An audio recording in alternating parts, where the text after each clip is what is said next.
మీకు తెలుసా ఢిల్లీ భారతదేశ రాజధానిగా ఎలా మారిందో? నేను చెప్తా. భారతదేశానికి ఢిల్లీ రాజధాని అని మనందరికీ తెలుసు. కానీ ఢిల్లీని రాజధానిగా ఎందుకు ఎన్నుకున్నారు? దీని వెనుక ఉన్న చరిత్ర ఏమిటి తెలుసుకుందామా? బ్రిటిష్ ప్రభుత్వానికి అన్ని కాలాల్లో అనువుగా ఉండే ఒక ప్రాంతం కావాలి. వేర్వేరు ప్రదేశాలను పరిశీలించిన తరువాత ఢిల్లీని ఎంచుకున్నారు. ఎందుకంటే ఇది సులువుగా చేరుకోగలిగే ప్రదేశం, అంతేకాకుండా వేసవి రాజధాని సిమ్లాకు దగ్గరగా ఉండేది. ఢిల్లీకి మహాభారతం, మొఘల్ సామ్రాజ్యంతో సంబంధం ఉంది. ఇది హిందూ ముస్లింల గర్వానికి చిహ్నంగా నిలిచింది. అందుకే ఢిల్లీని రాజధానిగా ఎన్నుకున్నారు. 1911లో ఢిల్లీని అధికారికంగా రాజధానిగా ప్రకటించారు.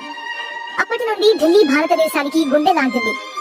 ఎన్నో చారిత్రక కట్టడలు, రాజకీయ కార్యకలాపాలకు కేంద్రంగా ఢిల్లీ విలసిల్లుతోంది.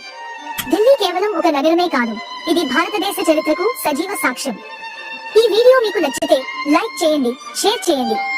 మరిన్ని చారిత్రక